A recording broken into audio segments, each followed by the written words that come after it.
jatuh dari kendaraannya, ya. Kemudian Rasul mengatakan mandikanlah ia dengan air dan daun bidara.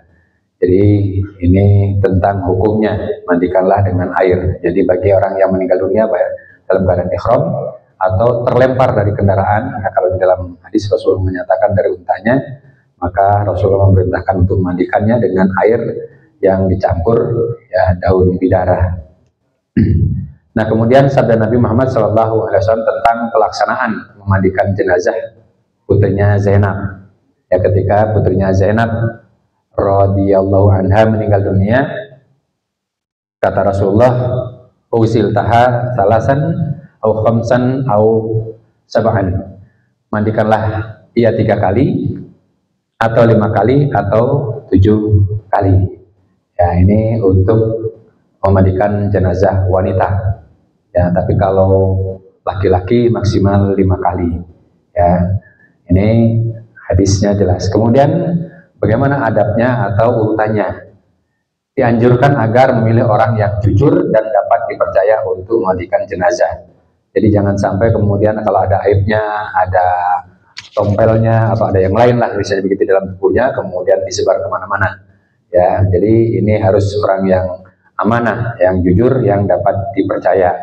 Kemudian yang kedua, orang yang paling berhak memandikan jenazah adalah orang yang diwasiatkan oleh si mayit atau si jenazah di masa hidupnya. Misalnya jenazah pernah berwasiat nanti diminta mandi, yang memandikan adalah istrinya, misalnya seorang suami, atau sebaliknya seorang istri minta dimandikan oleh suaminya atau keluarganya. Maka yang paling berhak melaksanakan atau kewajiban melaksanakan pemandian jenazah adalah yang diwasiatkannya. Jika tidak ada wasiat, ya baru kemudian keluarganya yang terdekat. Ya ini tadi ya, keluarga yang terdekat. Selama orang atau keluarga tersebut memahami tata cara memandikan jenazah tersebut. Jadi jangan sampai kemudian tidak paham terhadap hukum ini, karena ini keutamaan ya.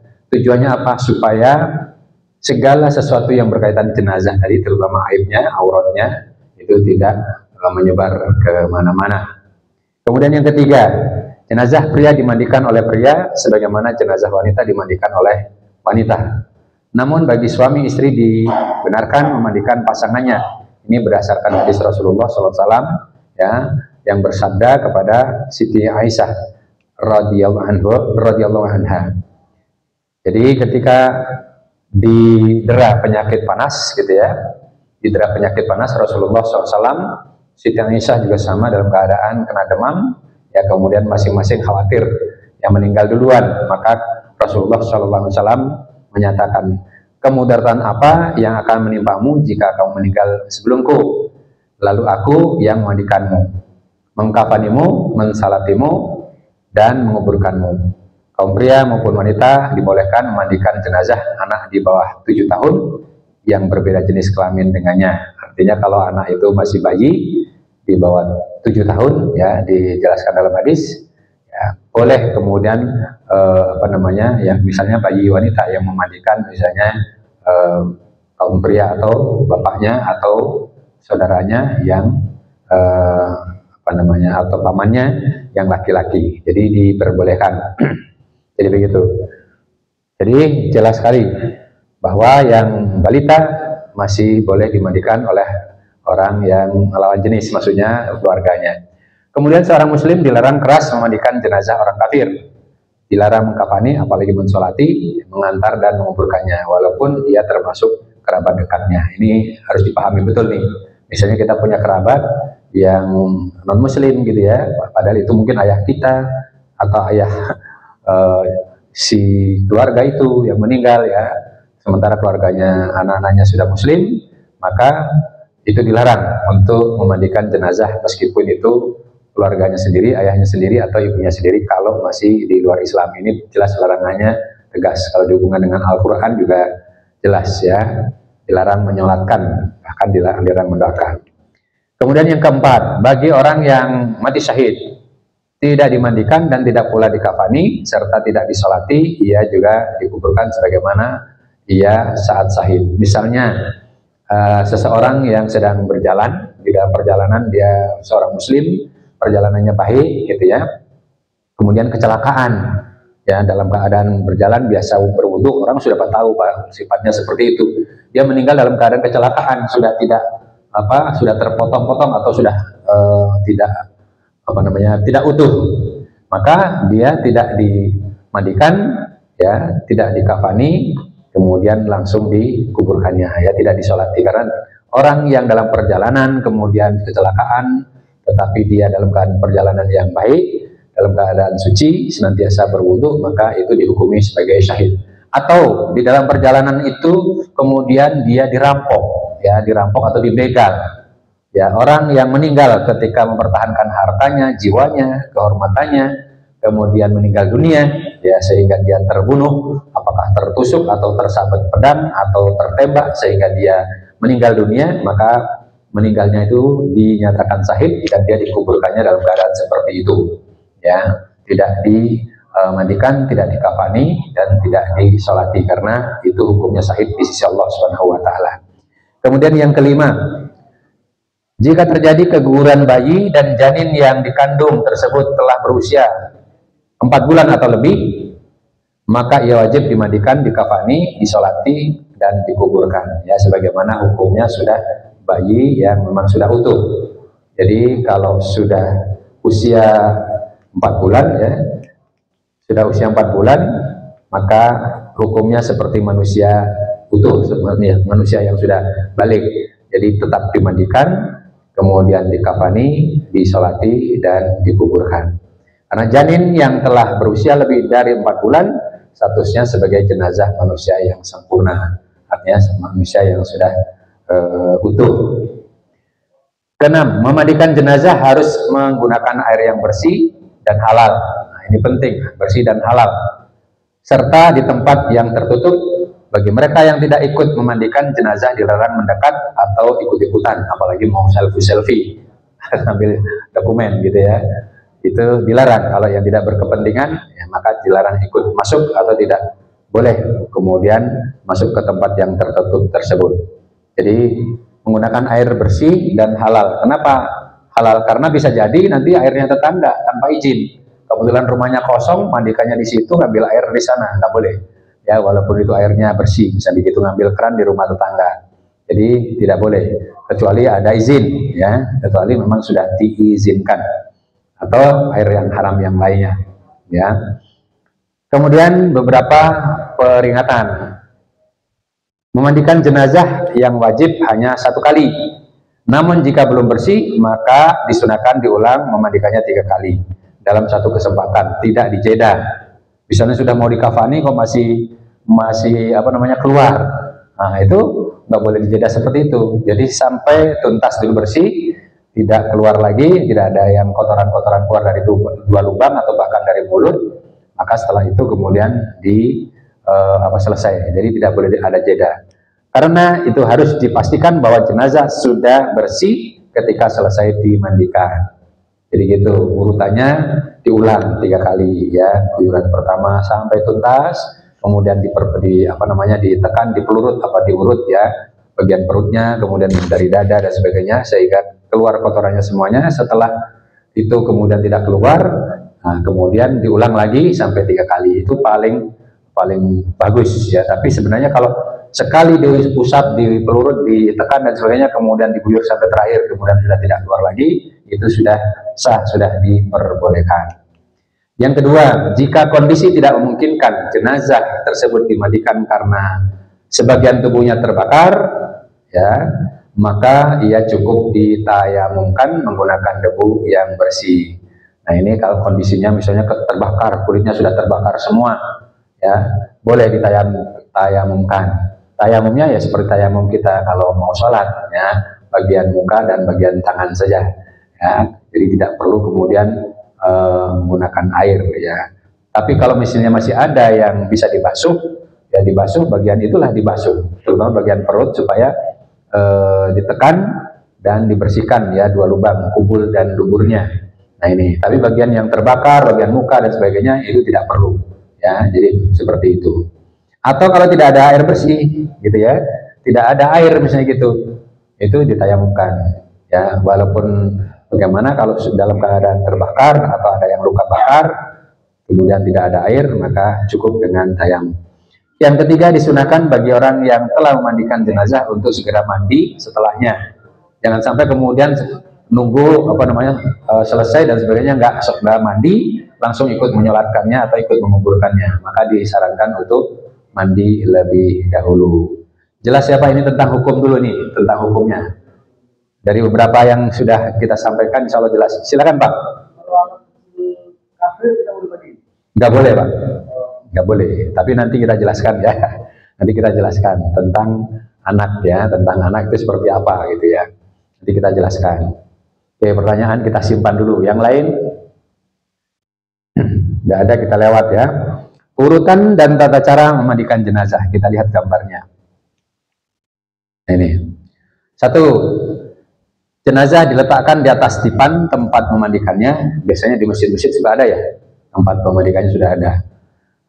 Auratnya ditutupi sebelum melepaskan pakaiannya dan harus diusahakan di tempat yang tertutup. Hendaknya ia meniatkan, maksudnya ia itu yang memandikannya ya, meniatkan untuk memandikan jenazah sambil membaca basmalah.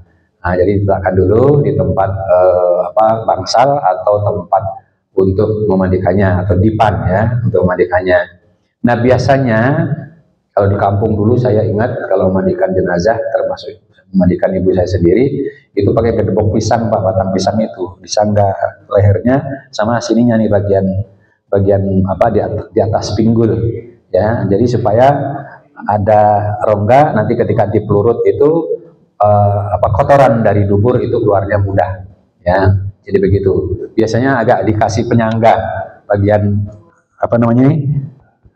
pundak ya Pak, bahu, pundak atau bahu ya, bagian bahu sampai leher itu agak ditinggikan, posisinya begitu.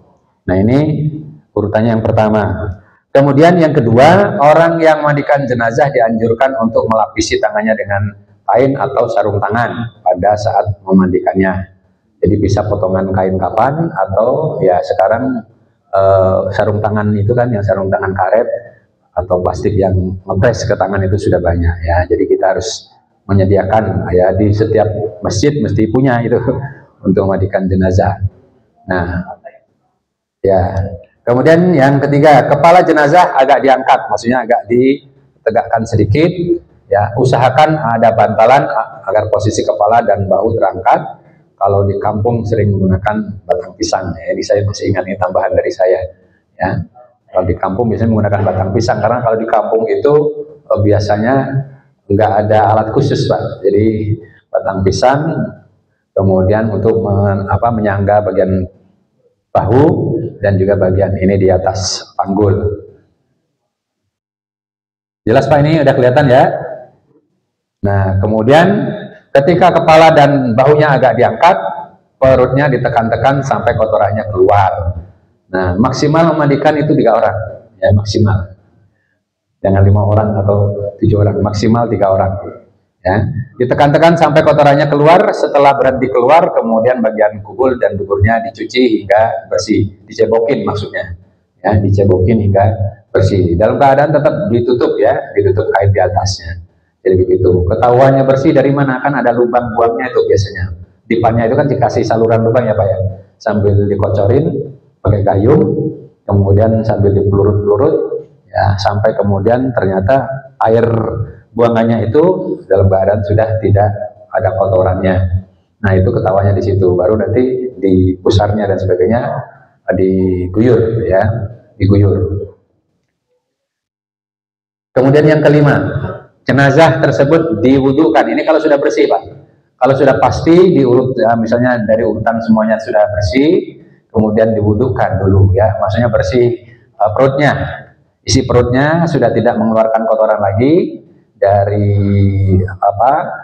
air yang sudah diguyurkan tadi, tidak ada kotoran yang keruh, tidak ada warna yang keruh dan sebagainya, berarti itu sudah bersih. Maka sebelum diguyur seluruh tubuhnya, diwudukkan lebih dahulu ya. Sebelum diguyur seluruh tubuhnya dari mulai kepala nanti sampai ke kaki, diwudukkan dulu. Nah, jadi seperti wudhunya sholat, kecuali nyedot air ke hidung gitu ya.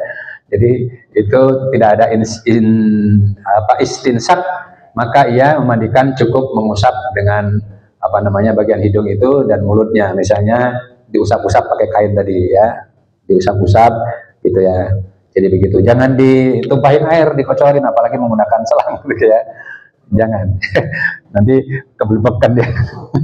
Ya, jadi begitu, bagian mulut dan hidung jangan dikocorin kemudian sampai airnya mengalir gitu ya, tidak boleh ya, menyakiti, itu namanya menyakiti jenazah. Yang keenam, kepala jenazah dicuci dengan air setelah semua wudhunya selesai tadi ya. Seperti halnya mandi wajib kan kita setelah bebersih dan sebagainya, kemudian wudhu, baru guyuran seluruh tubuh. Jadi ini kepala jenazah dicuci dengan air yang tercampur dengan daun bidara atau dengan sabun atau sampo atau lainnya. Kemudian setelah bagian kepala disiram seluruh tubuhnya ya. Jadi bagian kepala terus sampai ke bagian kaki disiram. Ya, jangan menggunakan penyemprot cuci motor ya Pak. Nggak boleh ya. nggak boleh menggunakan apa penyemprot steam ya. Itu menyakiti. Nanti ada bagian-bagian yang apa apa namanya itu terhempas ya. Jadi begitu. Kalau pakai gayung, bagusnya memang pakai gayung ya, rata pakai gayung atau pakai shower yang tidak deras. Ya, pakai shower yang tidak deras. Jadi selangnya yang ada showernya tapi tidak ada hentakan ya, tidak ada hentakan yang bisa menyakiti atau dirasakan menyebabkan kulit itu melepuh atau ada tertimpa tiupan percikan air yang mengandung angin atau udara keras. Jadi gitu ya. Jadi kepala dicuci dengan air yang mengandung apa namanya daun bidara atau campur daun bidara atau dengan sabun atau shampoo. Kemudian setelah bagian kepalanya bersih, baru seluruh tubuhnya diguyur ya. Apa mau disabun atau mau diusap itu silakan. Nah, jadi setelah diguyur dibersihkan pakai sabun semuanya, nggak apa-apa ya. Dari mulai kepala sampai dengan ujung kaki. Kemudian yang ketujuh, proses memandikannya atau menggosok atau membasuh badannya hendaknya dimulai dan dari sisi sebelah kanan. Jadi posisi yang paling yang disunahkan itu posisinya kepalanya di utara kalau di wilayah Indonesia umumnya. Ya, kalau di Indonesia pada umumnya arah memandikannya ke bagian kepala di utara, kemudian dimiringkan ke kanan. Jadi begitu. Maka yang memandikannya dari sini. Ya. Jadi apa? Di sebelah sini. Ini mestinya ada praktek ya. Ya, ada meja praktek. Ya, misalnya ini ada jenazah gitu ya. Jenazah yang ini dipan, yang kepalanya di sini. Ya, ini katakanlah jenazahnya masih bayi ya. Maka ya, diarahkan ke sini. Ini kepala bagian utara. Kalau di Indonesia loh ya, karena harus menghadap ke kiblat. Nah, kemudian dimulai dimiringkan ke arah kiblat dari belah kanan, sisi kanan itu. Ya, sampai bersih. Nah, kemudian baru sebelahnya, sisi bagian kiri. Ya. Maka ini tata cara memandikannya. Jadi sisi bagian kanan berarti miringnya kemana tuh Pak? Berarti yang kanan bagian atas. Oh, berarti ke arah sini dulu ya, ke arah sini. Di bagian kanan itu yang awal. Artinya kalau kepalanya di utara, bagian kanannya berarti mesti menghadap ke timur ya, menghadap ke timur karena atasnya yang diusap dulu bahu atas, bahu kanan itu ada di atas. Jadi menghadap ke sisi timur dulu. Kita ada di sebelah timur, dimiringkan ke sini, ya kemudian digosok bahu, pundak, tangan kanan sampai kepada tulang belakangnya, tulang ke belakang sampai ke bawah ya dibersihkan. Nah itu bagian kanan lebih dahulu. Setelah itu kemudian dibalikkan bagian kiri, berarti langsung menghadapkan ke kiblat ya, dibasuh bagian kiri ya, bahu dari leher sampai ke ujung kaki bagian kiri. Jadi ini urutannya. Kemudian yang berikutnya, setelah semuanya bersih, artinya sudah digosok semuanya, disabun tadinya sudah, baru dibasuh lagi atau disiram lagi dengan siraman terakhir, dan siraman terakhir itu dicampur dengan kapur barus. Artinya sudah direndam dulu kapur barusnya, misalnya secukupnya tadi 1 baskom ya untuk menyiram siraman terakhir untuk seluruh tubuhnya ya. Jadi siraman terakhir menggunakan air yang dicampur dengan kapur barus yang sudah dilarutkan. Ya, kapur barusnya sudah dilarutkan. Selesai Pak. Ada pertanyaan dulu sebelum kita bahas yang berikutnya. Ya.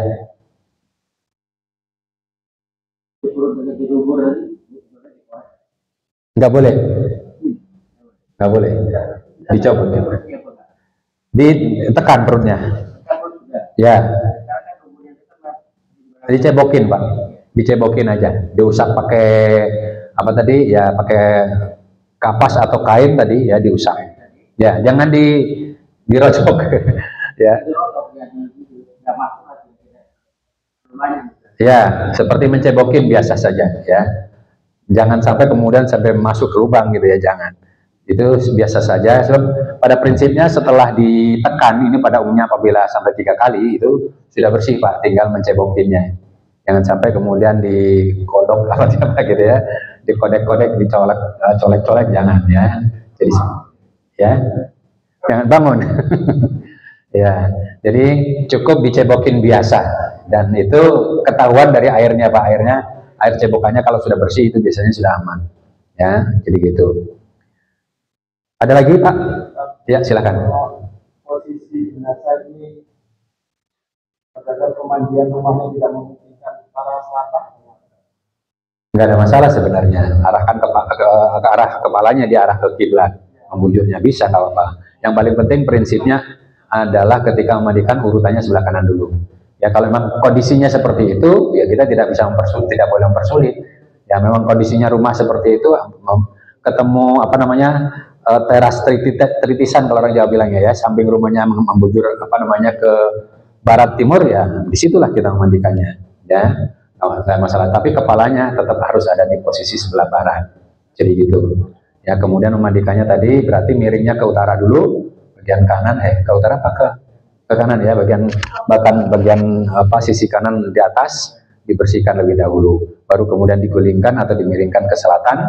Ya itu caranya seperti itu. Ya, jadi tidak harus ya seperti kalau kita menguburkan jenazah, kalau kondisinya memungkinkan diusahakan seperti itu. Tapi kalau tidak mungkin karena rumahnya, ya bentuk rumahnya, kondisi peta rumahnya seperti yang ada ya, arahkan usahakan kepalanya di sebelah barat, sebelah kiblat. Jadi begitu. Nyerong dikit juga nggak apa-apa gitu.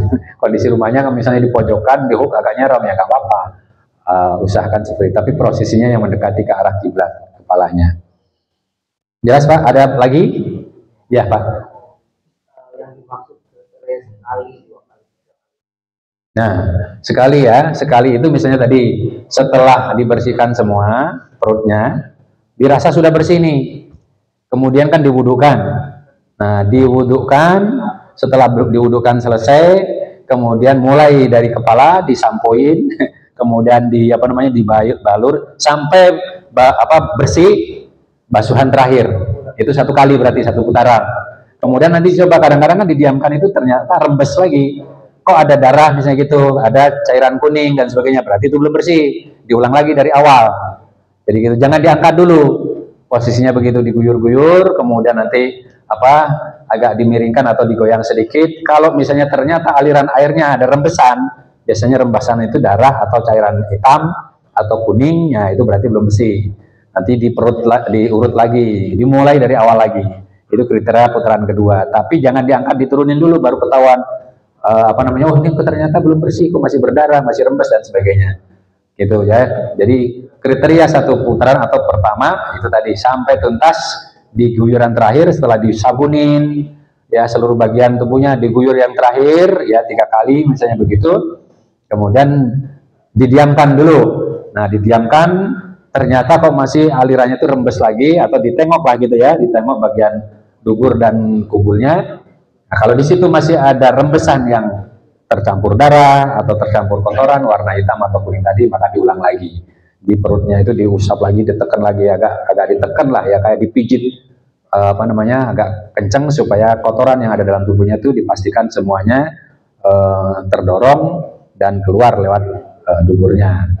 Nah, kemudian nanti yang kedua ternyata sudah bersih, ya sudah. Kalau masih belum, diulangi sampai 3 kali. Itu pas tepatnya. Kalau ternyata kondisinya luar biasa karena perutnya gede, kan ya keras dan sebagainya, sampai 3 kali ternyata masih begitu, maksimal 5 kali untuk laki-laki. Kalau sudah tidak bersih lagi, berarti itu ada sesuatu yang memang qadarullah, kehendak Allah Subhanahu wa taala. Tadinya sudah dipastikan bersih, perutnya sudah mengempes, sudah dan sebagainya. Tapi kok masih saja keluar seperti itu, namanya qadarullah. Sumpel saja dengan kapas. Ya, dengan kapas atau dengan kain.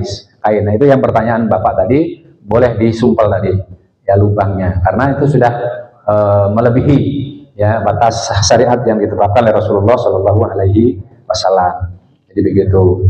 Biasanya memang ada yang keanehan Pak kalau yang seperti itu. Ya, yang dimandikan beberapa kali gak bersih-bersih itu biasanya ada keanehan. Ya, ada kebocoran gitu ya. Ya, kalau kita punya pengalaman, ini informasi saja, saya tidak memandikannya soalnya. Informasinya itu adalah orang-orang yang, mohon maaf, itu yang sudah kena penyakit kaum Lut. Ya, kan ketahuan ternyata ya dari duburnya sudah nggak normal sehingga terjadi penyakit apa namanya nanah dan sebagainya. Nah seperti itu. Jadi begitu. Jelas ya Pak? Yang dimaksud jeda, jeda itu maksudnya sudah diangkat Pak. diangkat Dari tempat pemandian, sudah dianggap selesai. Itu namanya jeda. Ya, udah selesai nih, ada 3 kali diangkat gitu kan, dipindahkan. Itu namanya ada jeda. Maka jangan buru-buru kemudian diangkat setelah 3 kali tadi. Kalau sekali kemudian beberapa menit tidak ada rembesan, udah bersih, aman. Berarti itu sudah cukup. Ya, jadi begitu. Ya, masih ada yang pertanyaan sampai? Iya Pak. Jangan. Ya, tidak boleh. Jangan. Ya, tidak boleh. Kenapa Pak?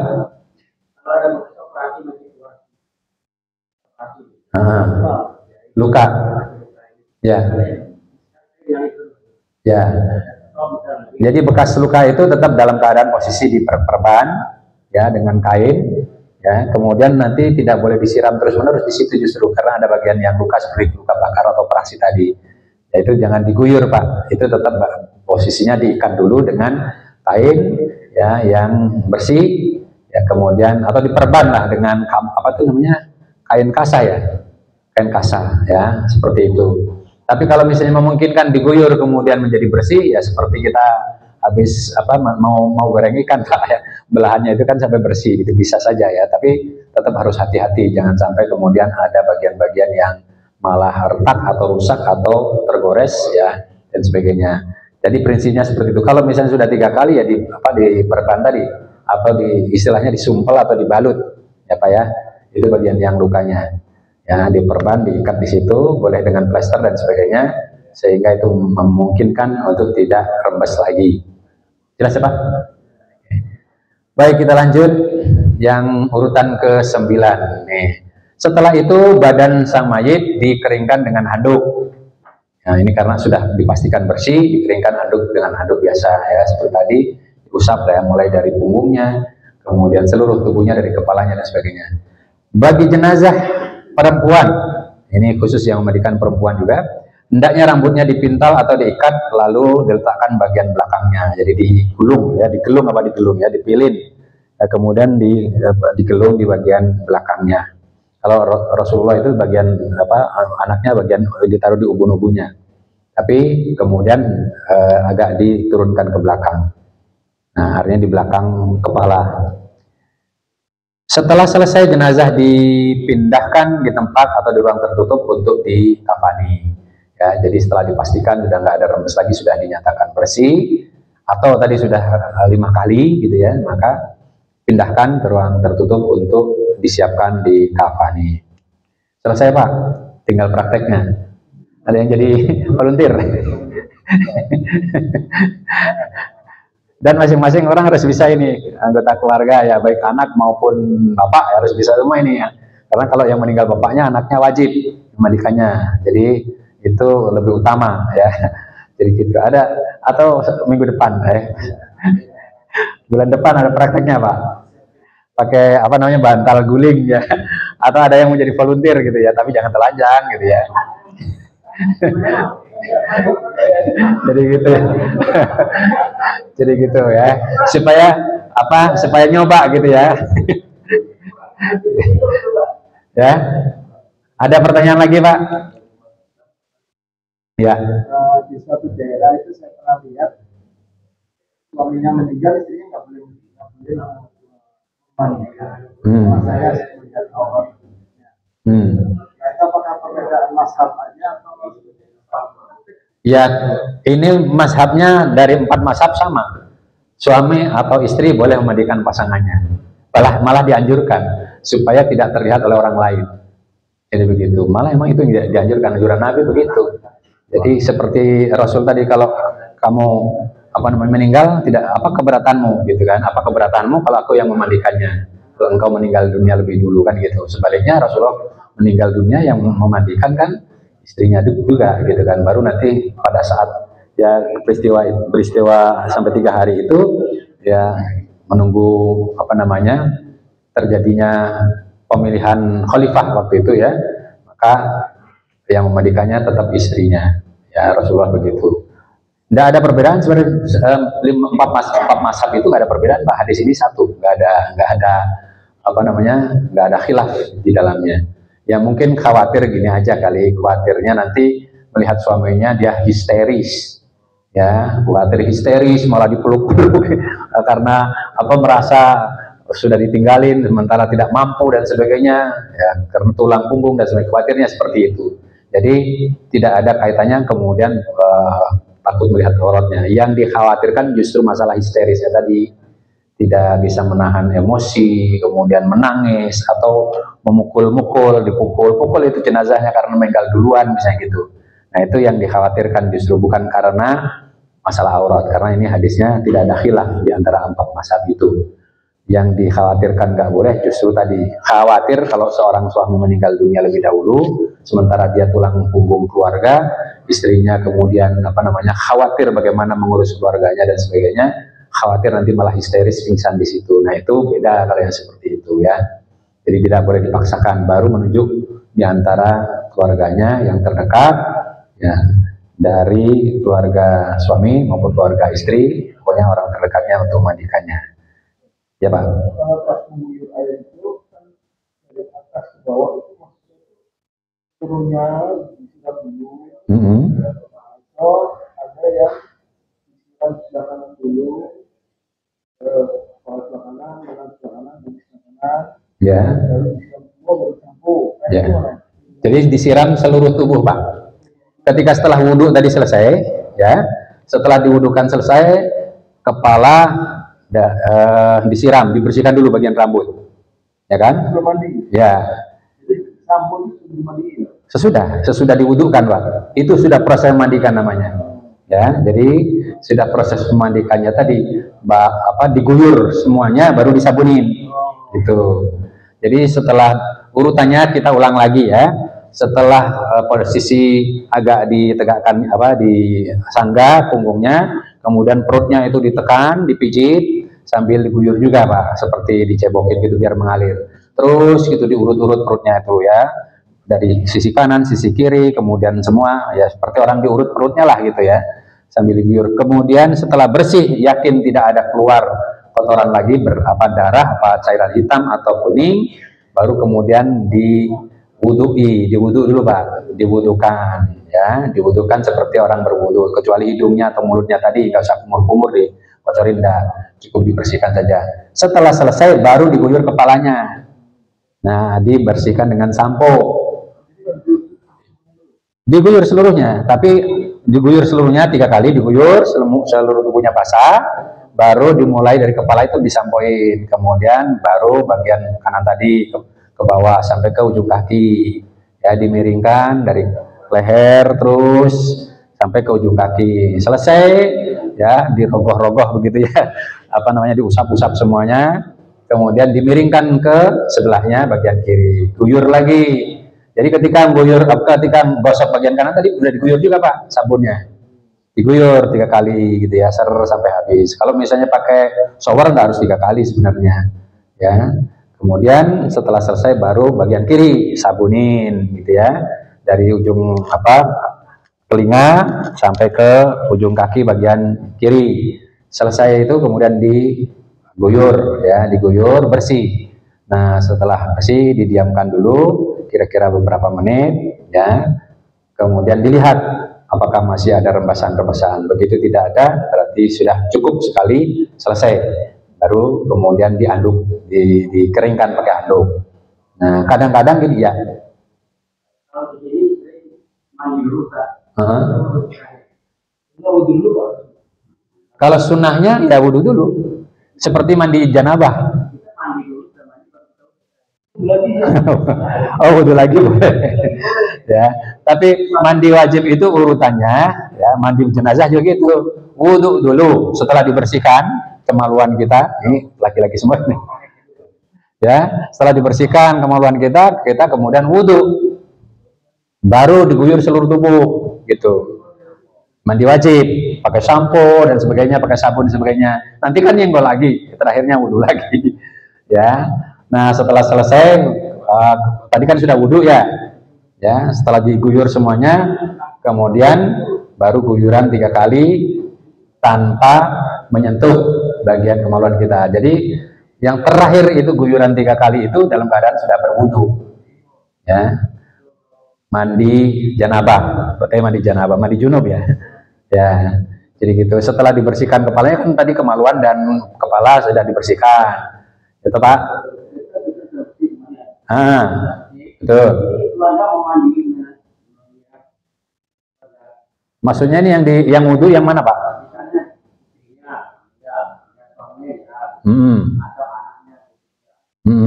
Oh boleh, anaknya atau istrinya ikut memandikan boleh.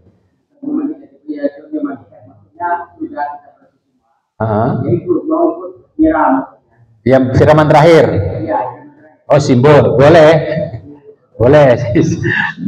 Karena dia, ya, guyuran terakhir Pak.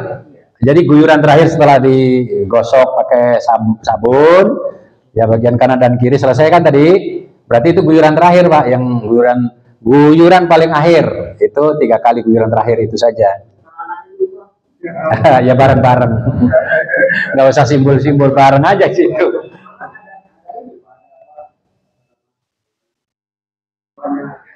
Ya kalau anaknya 5 ya suruh mandiin anaknya, jangan sampai orang lain.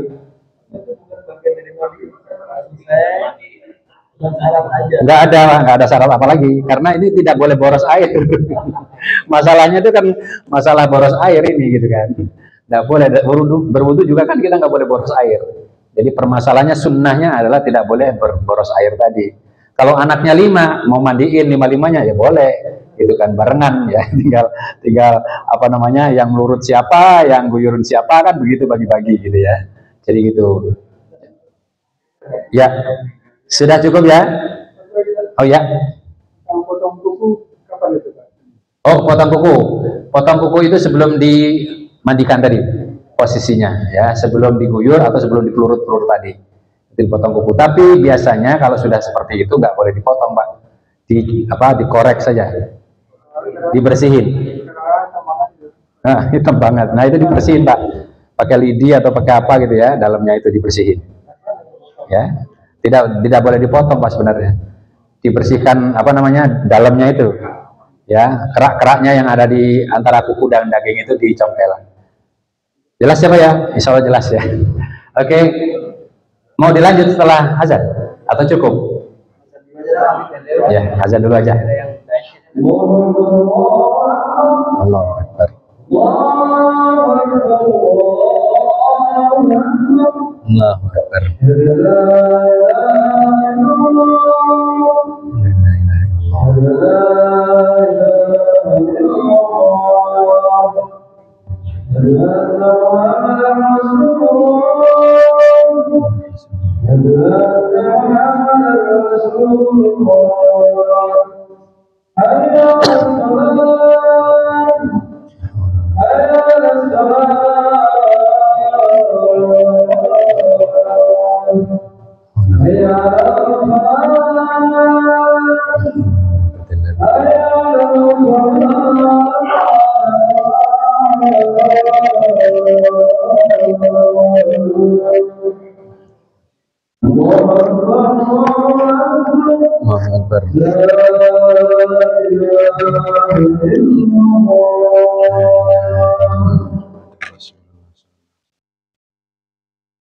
Baik, kalau misalnya ada yang masih perlu ditanya, kalau enggak nanti kita tutup saja, Pak. Silakan, Pak.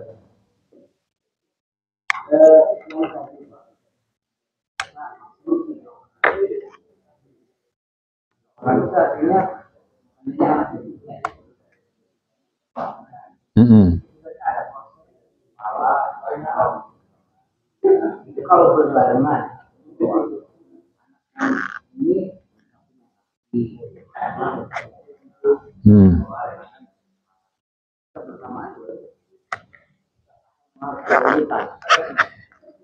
Ya, jadi memandikan 3 orang tadi itu, yang 2 orang itu fungsinya adalah membantu pada saat proses memiringkan supaya tidak ada yang terpelintir, ya, yang mandiin 1 orang. Tapi kalau misalnya mau gantian gitu ya, anaknya misalnya 3-3-nya pengen mandiin ya boleh, tapi ya tetap harus gantian. Ada leader di situ, yang 2 membantu bagian memiringkannya tadi. Jangan sampai ada yang terpelintir sama sekali ya di antara tubuhnya. Jadi dia membantu memegangi ketika dimiringkan tadi, kan dari ujung kepala sampai ujung kaki nggak boleh ada yang terpelintir. Nah itu berarti memegang dari bagian situ. Kalau dia membantu gosok juga boleh tadi, biar cepat misalnya gitu ya, membantu gosok ketika dimiringkan, yang bagian kepala yang gosok yang di dekat kepala, yang bagian badan gitu, bagian badan yang menggosok yang sambil memegang atau menyangga tadi, kemudian yang bagian kaki sambil menyangga sambil menggosok bagian kaki, itu boleh, nggak ada masalah. Yang mengguyur juga cuma 1 orang, tapi kalau misalnya mau gantian guyuran pertama, yang bagian kepala pegang selangnya terus gitu ya sampai bersih, yang kedua bagian, nah itu juga boleh. Pokoknya bagi tugas lah Pak. Tapi intinya 3 orang itu tadi supaya apa? Ketika menggerakkan atau memiringkan atau menggeser atau mengangkat dan sebagainya tadi, supaya jangan sendiri. Jadi intinya begitu, ada bagian sekitar kepala dan bahu, ada bagian punggung atau sampai ke pinggul, dan ada bagian kaki, supaya tidak akan terpelintir atau apa namanya melayat gitu ya, apa namanya itu ya, supaya begitulah posisinya itu aman, intinya begitu. Jadi tidak harus kemudian yang lain diam, boleh saja sambil menggerakkan tadi, kemudian juga pegang sarung tangan atau pegang kapas atau pegang kain untuk membantu menggosok bagian di mana dia ada posisi di sekitar punggung sampai sekitar pinggul misalnya gitu. Nah kemudian yang memegangin kaki berarti antara pinggul sampai ke kaki dia menggosok di situ, boleh ya, jadi begitu. Oke. Ya. Ya. Ya. Di dalamnya Pak, di dalam apa namanya, di dalam selimutnya ya, jadi agak diangkat gitu ya, agak diangkat, dimasukin gini Pak gitu ya, agak ya, dimasukin, kan itu agak longgar kan biasanya, jadi cuman menutup aurat saja. Nah itu di dalamnya, bukan di luarnya, bukan di luar penutupnya, tapi di dalamnya, diguyurnya begitu. Jadi kalau misalnya posisinya ini katakanlah jenazah ya, kainnya agak segini, jadi diguyurnya misalnya pakai gayung gitu ya, diguyur sebegini. Nah ini kan kelihatan dari sini Pak. Nah kemudian diguyur sampai ke kaki misalnya gitu, dari kepala sampai ke kaki. Nanti kalau sebelahnya tadi sama ya, kain penutupnya begini kan dibuka, kita yang melihat Pak, yang memandikan itu yang melihat, diguyur gitu. Jadi prinsipnya supaya kena guyuran langsung dan jangan sampai auratnya terbuka atau kemungkinan dilihat oleh orang yang di luar yang memandikannya tadi. Jadi begitu ya, bukan di luar penutupnya. Kalau di luar penutupnya air sabunnya dan sebagainya nanti tidak bersih dan tidak tuntas namanya. Saya kira cukup ya Pak, cukup, tinggal prakteknya nih, bulan depan ada volunteernya nih. Kalau nggak ada ya pakai bantal ya, cuman mencoba saja. Baik, saya kira cukup, mudah-mudahan jadi ilmu yang bermanfaat, dan ini jangan membuat takut karena kewajiban keluarga harus pisah ya. Yang jadi masalah kan kadang-kadang kalau misalnya keluarga nggak mau Pak, nah itu bahaya. Mestinya bisa, kalau dia, kecuali dia memang ingin mewakilkan karena khawatir nggak tuntas, ya boleh-boleh saja. Tapi kewajiban utamanya adalah keluarganya sendiri, karena di situ ada kewajiban syariat dan ada kewajiban sunnah, serta untuk menjaga segala bentuk aurat sang jenazah. Allah alam bisawab. Terima kasih sekali lagi. Mohon maaf apabila ada yang kurang berkenan. Ya, kepada Allah kita mohon pengampunan. Kita tutup dengan doa kafaratus majlis. Subhanakallahumma bihamdika asyhadu an la ilaha illa anta astaghfiruka wa atubu ilaik. Billahi taufiq wal hidayah. Assalamualaikum warahmatullahi wabarakatuh.